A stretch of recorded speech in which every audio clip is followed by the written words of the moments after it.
There are some people in Oakland and in the Bay Area that feel that the clock is running out, that within a year or two that we will be economically irrelevant, and that we will, in a sense, considering the modern times we now live, we will be functionally back into an economic slavery on an economic plantation. Would you like to comment on that? Oh, I most definitely feel that that's going to happen to you. In this area, let's say the state of California, and a major part of that, you got about $40 billion blacks are generating throughout this state, and throughout this city. Now you're looking around the city of Oakland, and wealth, again, what I'm saying, wealth is the problem. What do blacks own in Oakland? Tell me, what do they own? Do they own and control anything of substance? Now, you got all these other groups coming in here. They're in competition with you. They're not here to love you. They're not here to marry you and marry to socialize with you. They're here in economic competition with you. Now, blacks have been here now. Blacks are the oldest population in this country. Now, show me where blacks own and control anything. And what do we do to compete? What is your prescription? The first thing we must do is quit integrating and quit trying to socialize and say you must go back. You cannot build wealth and power until you have a community. Black people in this country are the only people. We are the only people in this nation that do not have one single solitary community. You cannot acquire power and wealth without a community, and yet we do not have one single black community in America. That's from New York to San Diego. At best, all we have are a few residential areas. That's from residential neighborhoods. See, to have a community, you must have three things in it, Paul. You must have a wholly independent economic structure, just like you got one down in Asia Town. You must have a code of conduct on how you're going to treat each other, and how you're going to interact with each other, and how you're going to deal with each other and bargain with each other. And thirdly, you must have some form of governance that will control and regulate the behavior of people in your community and deal with other organizations outside your community. Blacks do not qualify on either one of those terms. We do not have communities. So consequently, without a community, you have no place to store your wealth, your value, your history, your culture, your employment, and your business opportunities. Does your institute, or do you have any literature, or do you have any instructional materials that help lead towards solutioning around community building? How do you put the building blocks of a community together in your analytical structure that you presented? Yeah, we do that. As a matter of fact, I got a book coming out in probably December, January this year called Powernomics. And then what that book does, it picks up where black labor, white wealth left off. It is nothing, just like black labor, white wealth defined the problem in America for black folk. Black labor, white wealth. Make it as clear as possible in the title of the book, Black Labor, White Wealth. You've never been able to acquire any wealth. Now, the second book, Powernomics, also would define the solutions for you. Powernomics, which means you must have economic power to be able to compete. And inside that book, it tells you how you must change the paradigm. You must quit trying to go social integration. You must start talking about economic integration. Instead of talking about civil rights, you must start talking about black rights. So your term you would probably agree with called integrating the money? That's right. You got to move the money around. See, let me give you another point. To show you, see, contrary to the myths in this society, black folk are in the same position they were. You talked about the Dred Scott decision. Black folk are ironically in the same position today as they were during the Dred Scott decision. And on the eve of the Civil War, Paul, black people in America, almost 100% were enslaved. Now watch my point now. Almost 100% of all the black folk in America were enslaved in 1860 on the eve of the Civil War. And they only had 1/2 of 1% of the wealth of this nation. That means that you had 2% of the blacks were free, and those blacks had acquired 1/2 of 1% of the wealth in this nation in 1860. Now, here we are almost 150 years later, where you got almost 100% of all the blacks is allegedly free. And guess what the wealth containment is? Is it 1% again? 1/2 of 1%. Now, how in the world, what's wrong with this picture? How is it that when 100% of the blacks were enslaved, you only had 1/2% of the wealth, and now 150 years later, and when you all 100 will be free, you still only got 1/2 of 1% of the wealth? And it's for a very simple reason, is that the wealth in this nation has been frozen since 1860, it hasn't moved.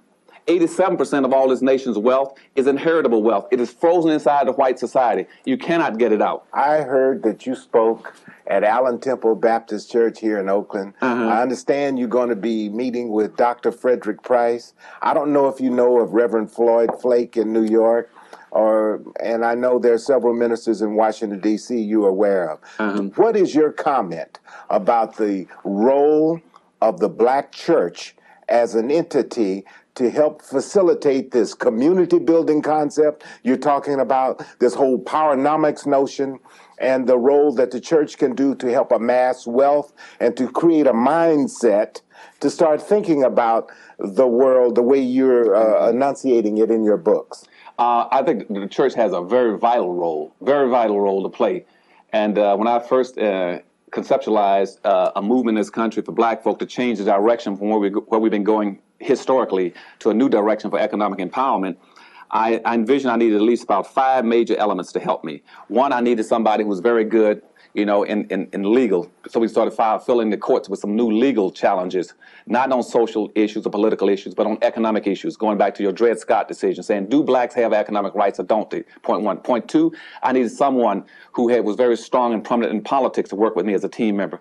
Point three, I was going to fill as one myself as an economist. Point four, I needed a religious practitioner.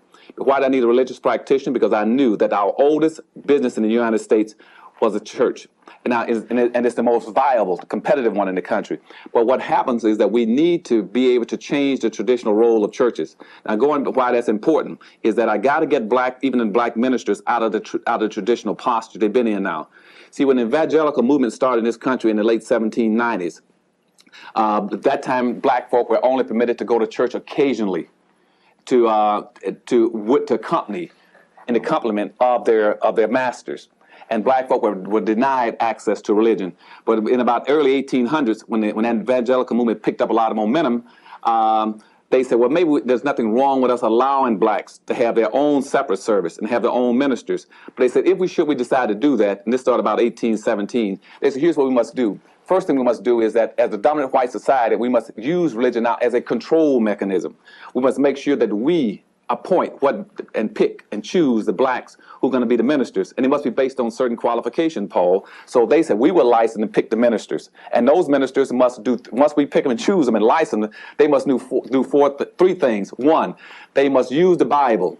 They must use the Bible to teach the black race that whenever the Bible talked about the slave and the master, they were talking about the white master and the black slave here on earth. Point 2, that they must teach black folk to be obedient and hardworking, using the Bible, teach them that, and to accept their lot in life as a slave. And point 3, they must use the Bible to teach black folk they would get their pie in the sky hereafter and after death in heaven. And therefore we can use that as a control device.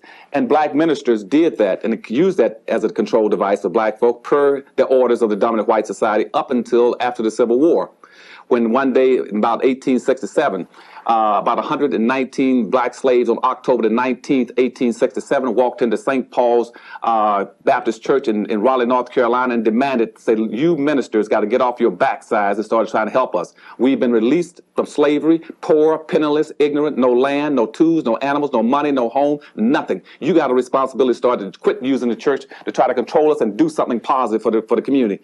And at that point in time, the churches then started doing something actively based on that visit. They created the benevolent societies. They started creating the first insurance companies. The churches then used their wealth and resources to create the first newspapers in the United States of any consequence, and so on, and started the first banks and everything. But what I'm saying is that now, today, I want to go back into those black churches just as those 119 black slaves went in there and say to them, we need you. You got another obligation. Your new obligation is to move away from where you were even 100 years ago. You must now take on a new responsibility. Point 1, you must begin to use your pulpit, from your pulpit to your nursery school, to start teaching black folk economic principles and capitalism in the society and how to acquire wealth and power and resources in our society. That's your obligation to teach every Sunday, and so that our young kids in the nursery school will understand this fully.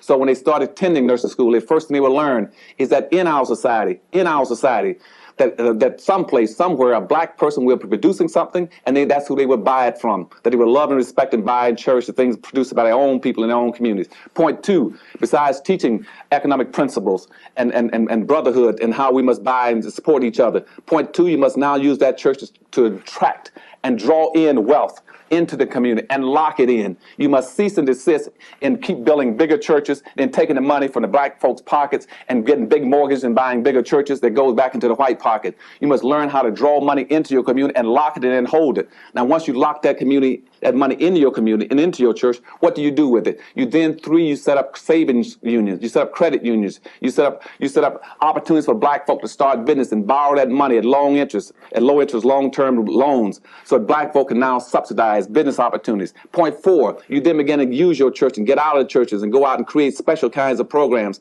to relieve the suffering of black folk in and around your church, to uplift your black community by using the resources that you have in that church that are available to you. And point 5, you must also start getting out of the church and using this church to counter all the racism in the society that's coming from the right-wing, ultra-right-wing churches.